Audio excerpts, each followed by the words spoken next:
I think we have another Bitcoin winter starting in late October, maybe. And I think this time, will we go from 100 to 200? I don't. So I think we get to 170, 175, pick a number. And then we have a correction. 오건크릭 캐피털 매니지먼트의 CEO 마크 유스코는 최근 인터뷰에서 지금은 세계 금융시장에서 가장 흥미롭고 동시에 가장 중요한 시기 중 하나라고 말합니다. 암호화폐 시장 예측으로 유명한 그가 올해 2025년 비트코인 시장을 어떻게 바라보고 있는지 그 핵심 내용 함께 살펴보시죠. I mean, look, this is a really, really interesting time around the world. You got money supply rising globally, so that's good for all digital assets and all assets that are commodity-like. And what do I mean by that? So take gold, right? An ounce of gold is always an ounce of gold. It doesn't change, it doesn't grow, it doesn't get more efficient.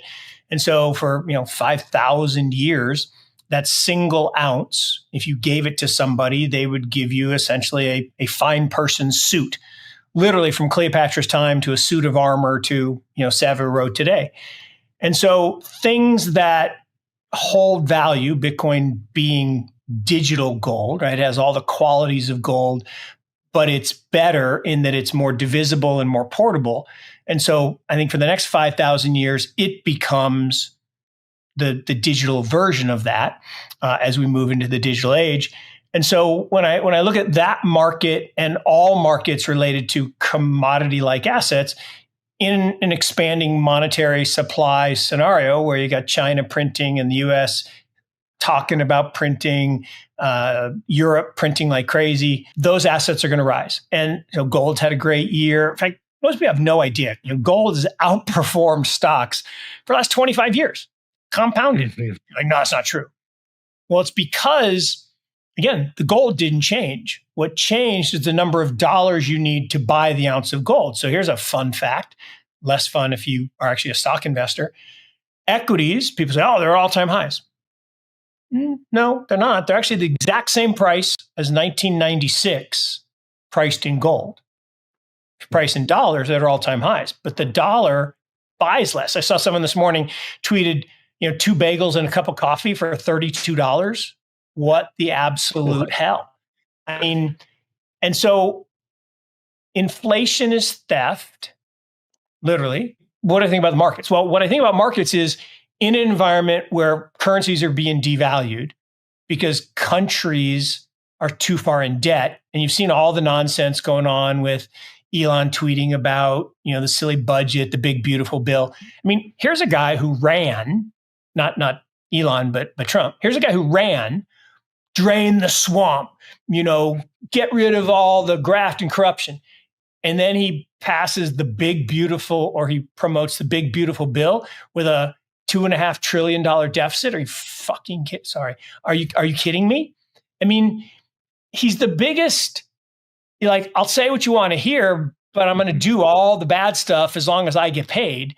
So what's going on fiscally around the world is so irresponsible that you can't help but want to protect yourself by owning assets like Bitcoin or gold or real estate or fine art or jewelry or whatever it is that is scarce. So anything scarce, I want to own. Anything can't print, I want to own. Now, that doesn't mean all equities are bad. Overpriced equities are bad. People love CoreWeave. But I love it. I know you understand you love it because it's going up. Number go up, everybody loves. I loved your intro. People want generational wealth by next Monday. I love that. 마크 유스코는 지금이 전 세계가 동시에 통화량을 늘리고 있는 시점이라 말합니다. 중국은 유동성 공급을 확대하고 있고 유럽은 사실상 무제한 양적 완화를 진행 중이며 미국 역시 유동성 발행 가능성을 공식적으로 거론하고 있습니다. 이러한 환경에서 가장 가치 있는 자산은 바로 무한정 찍어낼 수 없는 것, 공급이 제한된 희소한 자산입니다. 그리고 이것은 비트코인의 가치가 반드시 오른다는 핵심 이유입니다. 금은 5,000년 동안 그 가치를 유지해 왔습니다. 그 이유는 공급이 제한되어 있고 그 가치를 인간 사회가 신뢰해왔기 때문입니다. 비트코인도 이제 이와 유사한데요. 금과 같은 희소성과 저장 기능을 가지면서도 더 잘게 쪼갤 수 있고 전 세계 어디로든 빠르게 전송할 수 있다는 장점이 있습니다. 이에 더해 통화량이 늘어난다는 사실은 결국 돈의 가치의 하락을 의미하는데요. 이를 방어할 수 있는 최선의 수단 중 하나로 비트코인을 유스코는 제시합니다. 그리고 혹시 거래 수수료 절반을 다시 환급받는 방법 아직 모르시나요? 단 5분만 투자하면 평생 수수료 돌려받는 셀퍼럴, 선택이 아닌 필수입니다. 자세한 내용은 영상 더보기란을 확인해보세요. I do think this year plays out in two pieces. So I think equity markets will be volatile. I think bond markets will continue to get whacked. I think I'm of the belief, and I know people hate me for this, I think the 4-year cycle is not dead. I think we have another Bitcoin winter starting in late October, maybe. Why that? Well, why that? Well, it's a 4-year cycle, but it's not exactly 4 years. It's 3 years and 11 months based on the number of blocks. And so, the first one in 17 was December, then 21 was November, 25 to me is October. Again, based on history, that's what it tells me.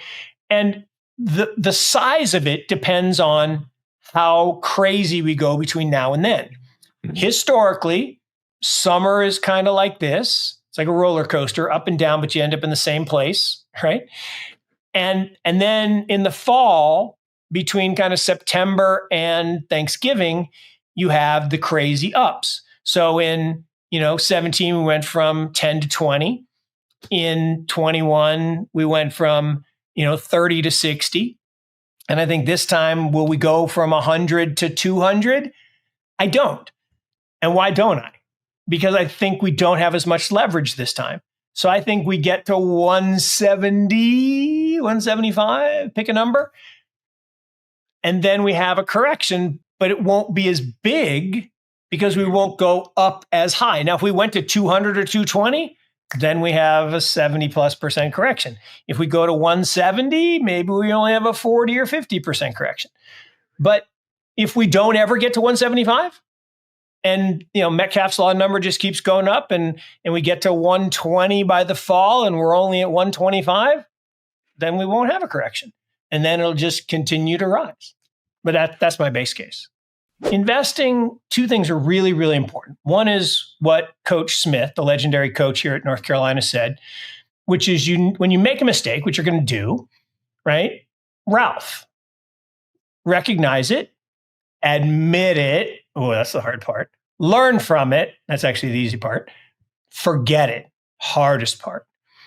And the reason the forgetting is so important is what that other coach down the road, Coach K, said, is what separates a good player from a great player, or a good investor from a great investor, is greats always focus on the next play. And how many times you watched a basketball game, someone misses a shot, they go down and commit a stupid foul because they're thinking about the last play. What a great player does, they don't even remember taking the shot. They go back, play good defense, steal the ball, make a layup. Michael Jordan said it, like, I missed 19,740 something shots. I don't remember taking any of them because he wanted to take the next shot because he was sure he was going to make it. Now, sometimes you don't. And so you'll want to have that ability to try new things, to keep pushing forward. But when you make a mistake, admit it. And this is a big thing on investing is everyone thinks, well, you should double down, right? When something goes against you, I'm just going to buy more. Well, yes and no. I mean, if you've done the work and you know the value of the asset and it gets cheaper, okay, you could argue that does make sense. However, the market's saying something that you missed because the market's never wrong. So, well, I'm right, the market's wrong. You're just wrong.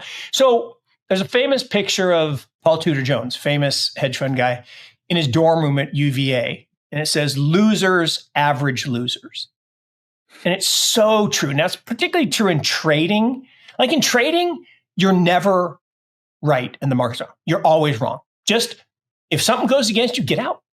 Just put on another trade. And if that goes against you, get out. Because if you keep doubling down, you're going to end up in a hole. and the difference, between a trader and an investor is a investor is a trade that's gone wrong, and you become a long-term investor. But the opposite of this is winners press winners. And this is something that Julian Robertson, who is my mentor, was so great at, is when something's going your way, you actually want to do more. No, Harry Markowitz, and you studied on Dr. Markowitz, and he says you should rebalance. Yes, you should. And on a periodic basis, you should rebalance. But rebalancing is more about your stay rich money.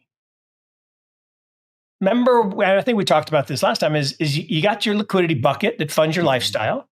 It's got a hole in the bottom. And then you got your get rich bucket, which is to do all the fun stuff, generation wealth by next week. The stay rich bucket, which again, most young people don't have yet, right? We're still in the get rich. I still consider myself young. I don't look young when I see myself, but I feel young. And the key is the get rich stuff, you want to press your winners. And you want to have that ability to really go along with things that are working in your favor.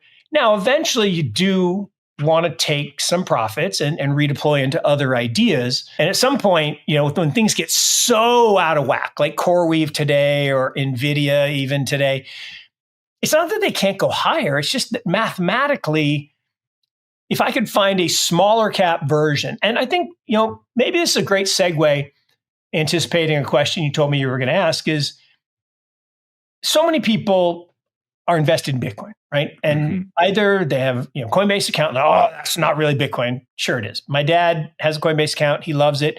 He's never going to have a ledger. He's never going to hold his own keys. I'm not going to hold his own keys. He shouldn't though, right? He doesn't should. need to. He's 87 years old. He should not. Yeah, No.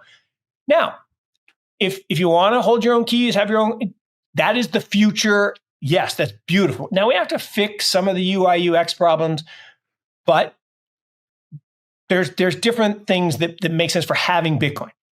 유스코는 2025년 가을, 특히 10월 말쯤 또 한 번 비트코인의 겨울을 맞을 수 있다고 전망합니다. 17년도의 고점은 12월, 21년도의 고점은 11월이었는데요. 이번에도 유사한 시기에 조정이 나올 것으로 그는 예측하고 있습니다. 10월 전까지 그가 예측하는 비트코인의 가격은 약 17만 달러로 지금에서 약 50% 이상 상승 여력이 남아있는 상황입니다. 그리고 유스코는 투자자들을 위한 몇 가지 조언을 전달하는데요. 첫째는 지나간 포지션에 얽매이지 말고 있는 능력을 훈련해야 한다는 점입니다. 감정적 집착이 곧 투자의 결정적인 패인이기 때문이죠. 둘째로 더 사면 된다는 착각에 빠지지 않아야 한다는 점입니다. 많은 투자자들이 하락장에 물타기를 선택하는데요. 내가 맞고 시장이 틀렸다는 생각은 대부분 잘못되었을 가능성이 높습니다. 셋째로 그는 잘 되는 포지션엔 과감하게 실어야 한다고 말하는데요. 수익이 나는 종목에는 오히려 더 공격적으로 매집, 즉 불타기를 하라는 뜻입니다. 다만 그 흐름이 논리적으로 지속 가능한지, 즉 기반이 탄탄한지는 반드시 따져봐야겠죠.